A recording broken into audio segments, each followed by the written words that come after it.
Hey, I'm Rick Steves, back with more of the best of Europe. This time, we're visiting two of Poland's leading cities. The bustling capital, Warsaw, that way, the gorgeous maritime port, Gdansk, that way, and the most formidable pile of medieval bricks I've ever seen.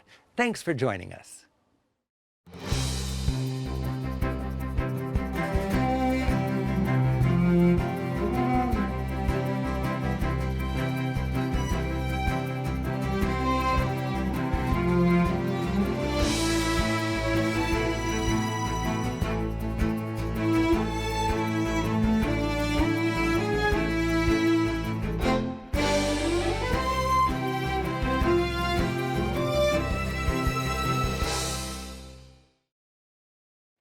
Most tourists visiting Poland go only to Krakow, but there's so much more to see.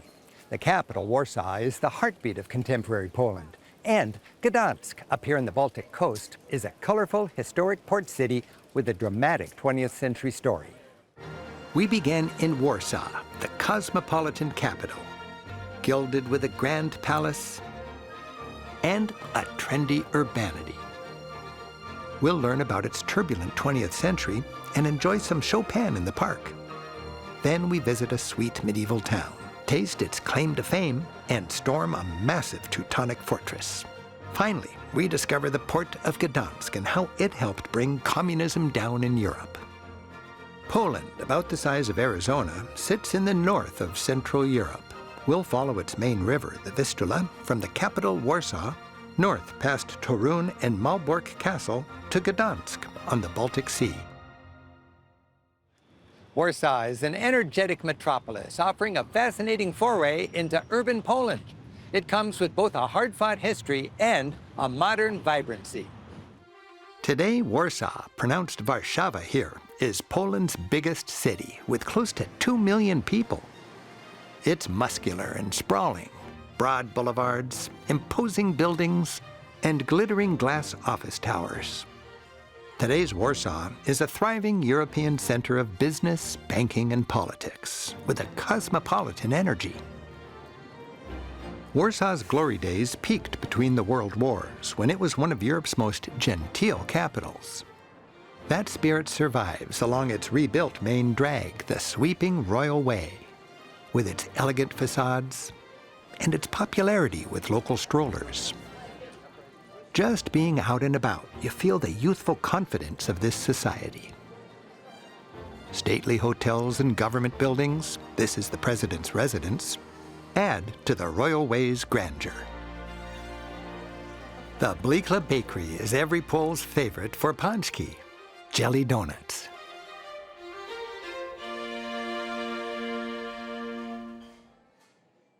When locals here go out for donuts, they go out for pączki. My favorite's the classic. It's filled with wild rose jam. But it's not all jelly donuts. Vast squares with memorials remind all of Poland's hard-fought history. Here, the eternal flame honors war dead with numbers almost incomprehensible.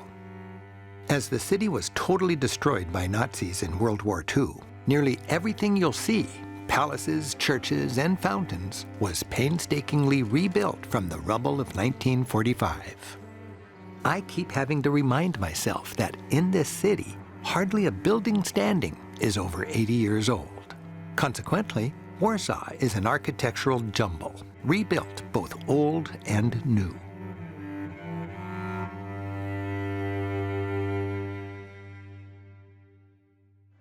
Warsaw's meticulously rebuilt Old Town is dominated by its meticulously rebuilt Royal Castle. The castle, a symbol of Polish sovereignty now for over 400 years, boasts some of this country's most lavish halls, gilded and glittering with chandeliers. The palace reflects how Poland was independent and strong for centuries, starting in the Middle Ages. When the homegrown dynasty died out, Poland's nobility elected foreign kings at gatherings like this. Many of those imported rulers squandered Poland's resources on their own selfish agendas. They weakened the country until it actually ceased to exist in 1795. For over 100 years, Poland disappeared from the map, partitioned by three empires, Prussia, Austria, and Russia. But the Poles succeeded in preserving their culture until their country was reborn in 1918, after World War I. Today, back out on the streets, the atmospheric Old Town entertains the tourists. Here, the 21st century seems to rule these cobbled lanes.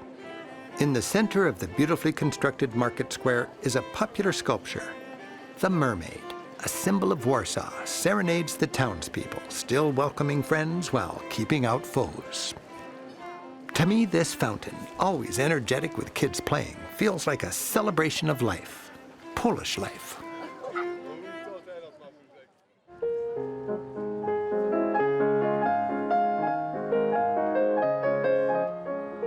And Polish life comes with music, especially the genius of favorite son Frédéric Chopin. On summer Sundays, Chopin concerts pack the park. It's an expression of this city's pride in its culture and its enduring appetite for community.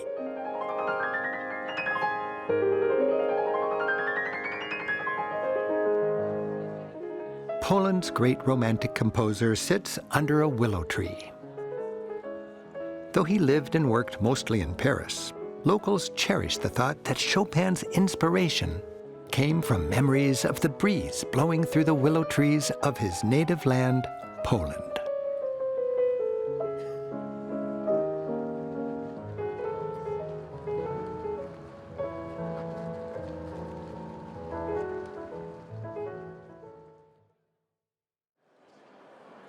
Warsaw museums work hard to explain its complicated history, and much of Poland's story is a Jewish story. The Museum of the History of Polish Jews celebrates 1,000 years of Jews living in Poland. A winding route traces their experience. With the relative tolerance of medieval kings, Jews became established in Polish society. But because they still suffered through pogroms and other persecution, few actual artifacts survive. Many Jews lived in market towns called shtetls, with richly decorated wooden synagogues. Above the traditional elevated prayer platform is a colorful ceiling, a humble canopy rich with symbolism. When Poland regained its independence after World War I, Jewish culture blossomed, especially in the 1920s, when for the first time, Jews had full citizenship and voting rights. And Warsaw was the biggest Jewish city in Europe. Tragically, this flourishing of Jewish culture was crushed when fascist Germany invaded in 1939. Jews were then corralled into a miserable ghetto, subjected to unlivable conditions before being shipped off to Nazi death camps and killed.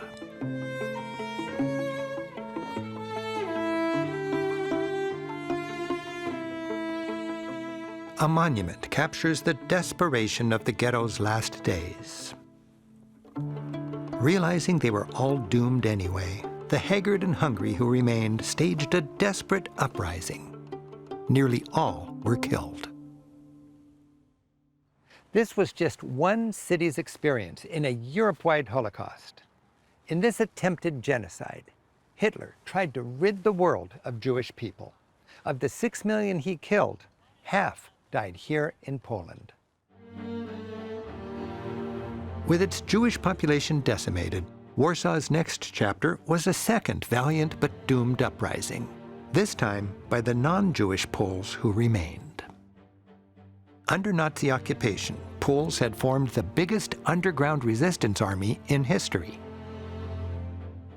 Late in the war, as the Nazis began to falter and the Soviets advanced, Poland's home army mobilized to liberate the country.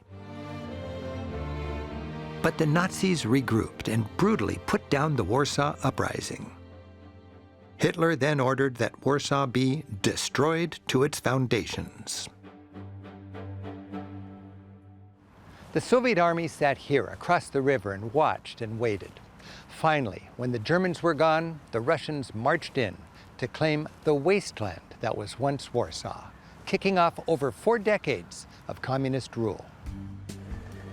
Like a phoenix, the city has risen from the ashes. And today, Warsaw is filled with a happy and youthful populace that has no living memory of those hard times. Today's Warsaw is hip and trendy. Hulking old buildings, no longer fascist or communist, are filled with a rainbow of global food choices. Post-industrial architecture is all the rage. Old red brick factories and power plants have been transformed into convivial hubs for dining, drinking, and shopping. I'm joined by my friend and fellow guidebook author Cameron Hewitt and the show's producer Simon Griffith at Bibenda for a taste of Warsaw's urbane foodie scene. This trendy restaurant specializes in craft cocktails and Polish fusion cuisine. The menu takes fresh local ingredients like heirloom tomatoes and beets and gives them an international spin. Padron peppers, falafel, pumpkin dumplings, all washed down with a good Spanish wine. Whether Polish or international, you can see that we thought everything was delicious. It's a reminder of how cosmopolitan Warsaw respects Polish tradition while also embracing a global future. I can't think of a better way to enjoy our last night in Warsaw.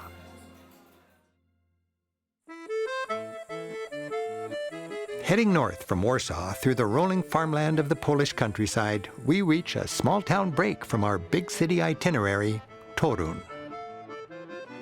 Torun feels affluent. In the Middle Ages, it was part of the Hanseatic League, a trade union of northern European merchant cities. Like much of northern Poland, many of its buildings are finely crafted of red brick.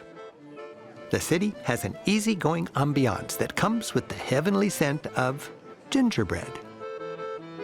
Every Pole knows Torun for two reasons: Copernicus and gingerbread. This was the birthplace of the astronomer Copernicus, who 500 years ago established that the Earth revolves around the sun. But today, here in Torun anyway, a lot revolves around this: gingerbread. This recreated old bakery is a favorite for field trips. Costumed guides teach young students how, in the Middle Ages, Torun's trading connections gave local bakers access to exotic spices. Spices like ginger, cinnamon, and clove, and how the honey in the dough was a natural preservative, allowing it to be traded far and wide. Then the children get to actually roll the dough, press it into traditional molds, and pop their little creations into the oven. Local gingerbread shops let you mix and match a variety of tasty treats with any combination of jams, glazes, and chocolate. For locals, the word is actually a verb. If you've eaten too much, you have gingerbreaded. I think this will get me to our next stop. Further north is the Malbork Castle, another red brick masterpiece. Called the biggest brick castle in the world, this was the 14th century headquarters of the Teutonic Knights. These Germanic crusaders turned mercenaries were hired here by a Christian duke to convert the local pagans. Job done. The Teutonic Knights decided they liked it here, so they stuck around, built this castle, and dominated northern Poland for over a century. Malbork Castle was essentially a fortified monastery, home to monks, knights, and their leader, the Grand Master. Malbork's fortifications are formidable indeed. The complex was surrounded by an imposing moat and a mighty brick wall. The heavy portcullis stopped anyone who breached the moat. Then, from slits up above, archers could rain down arrows. And the inner drawbridge made the core of the castle an impenetrable last refuge. While knights lived in the outer castle, monks lived in the inner castle. The Grand Master's lavish and well-fortified quarters, with their fan-vaulted assembly rooms and expansive dining halls, were the capital of those Teutonic Knights, from where they administered their domain. Most of the main sites of Poland are connected by the Vistula River. An hour's drive takes us to its and our final stop. Gdansk, historically Poland's leading port, sits near where the Vistula meets the Baltic Sea. For 1,000 years, a cultural crossroads with a rich maritime history, architecturally, it feels more Scandinavian or Dutch than Polish. During its medieval Golden Age, Gdansk prospered as a key member of the Hanseatic League. The Hanseatic League was an association of over 100 cities and ports across Northern Europe. Its mission? To protect and promote trade. Busy hunting down pirates, building lighthouses, and boycotting ports that didn't join the club, it dominated the economy and politics in the region through the late Middle Ages. In a way, the Hanseatic League was a precursor to the European Union. Its motto, all power to the merchants. Along the embankment is a structure those merchants put to good use, a hulking 15th century crane. Back then, this entire river could be filled bank to bank with trading vessels. Maritime trade from distant lands made Gdansk both prosperous and tolerant. It attracted merchants from all over Europe who brought with them elements of their home cultures. These were then woven into the tapestry of the city, reflected in its eclectic architecture. Overhead, the town hall tower holds a carillon that marks each hour with a cheerful tune.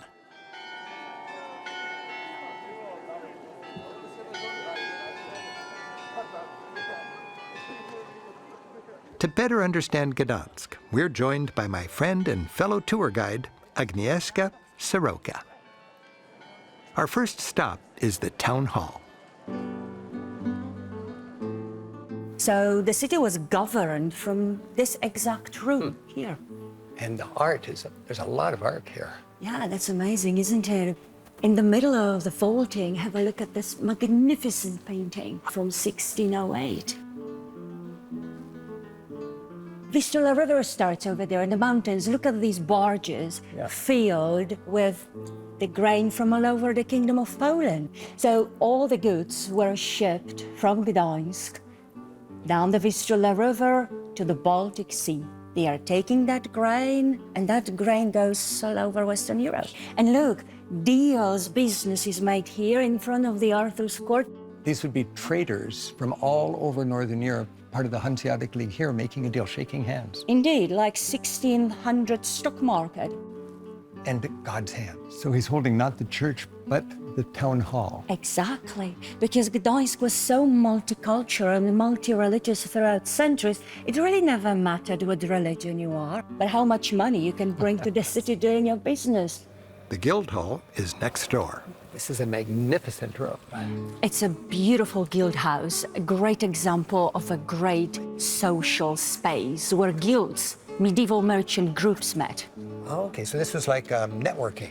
Exactly, exactly. Merchants from all over Europe were coming here to do their business. Each arch belonged to one guild. Imagine in front of each arch, there was goldsmith guild, beer guild, amber guild. They were very competitive. So the traders from Lubeck would meet the traders from Amsterdam and from Riga, coming together. And then buying grain, timber, coal, and exporting that all over Europe. The city is ornamented with fine red brick buildings. That's because here in the marshy north of Poland, stone is scarce. Grand buildings like this old mill elevate bricklaying to an art form. The old market hall has long provided an impressive place for farmers to sell their produce. The train station gives visitors a red brick welcome, and even the modern shopping malls carry on this love of brick. And rising high above everything is St. Mary's Church, one of the biggest brick churches anywhere.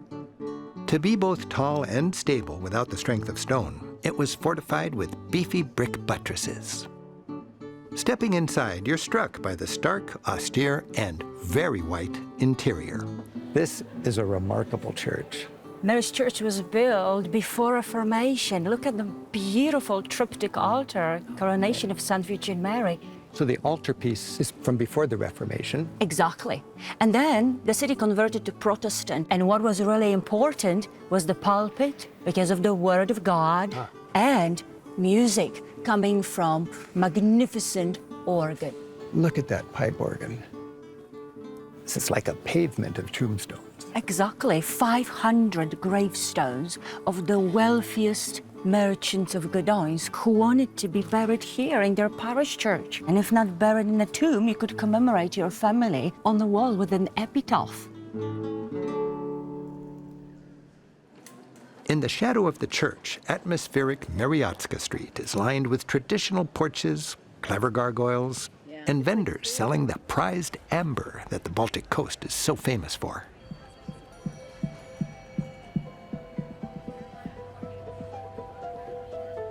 For amber as high art, the striking Amber Museum fills an old mill with precious deposits of this fossilized tree sap. Much of the world's amber comes from Poland. Amber, which can be tens of millions of years old, comes in shades of white, yellow, and brown. It's a favorite medium of local artisans who create exquisite items, from an organically sculptured candelabra to a chessboard that would mesmerize a grand master. There's an exquisite miniature storage chest, and even furniture, such as this gorgeous writing desk.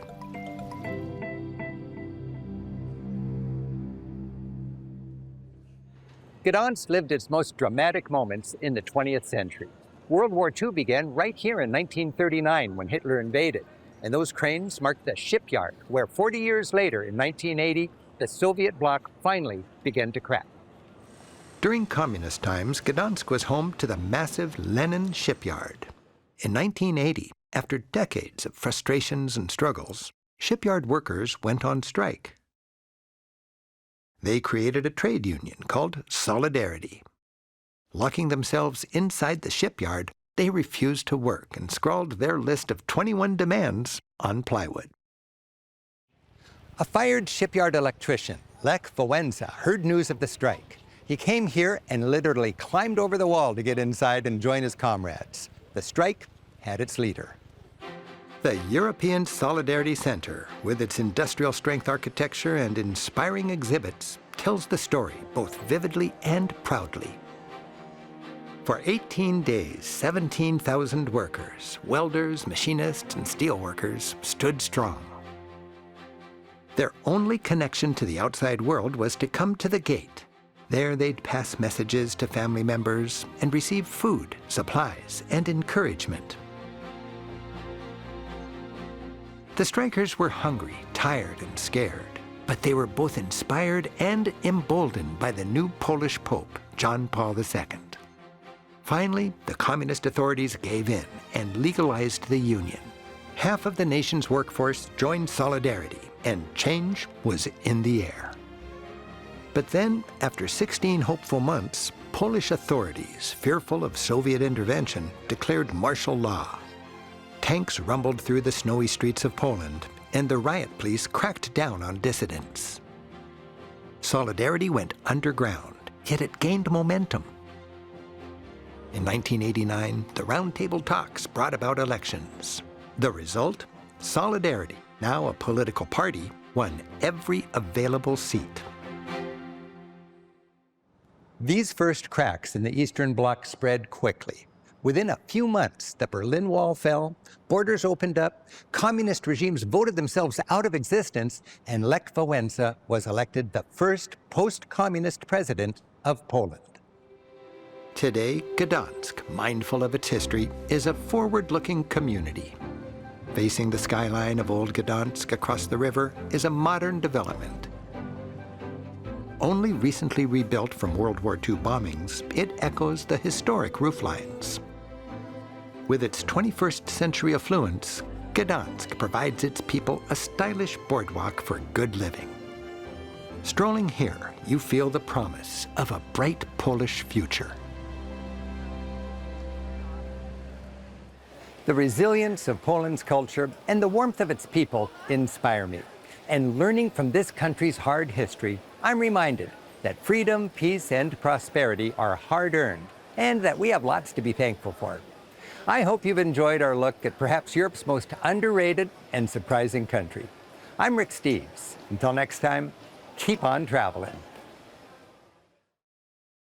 It's filled with wild rose jam. Whoa! It's a colorful, historic port city with a dramatic 20th century story. This is it. This. Yeah. Oh, Tim. Come to Gdansk. Yes, to do their business, Networking. commerce. Money.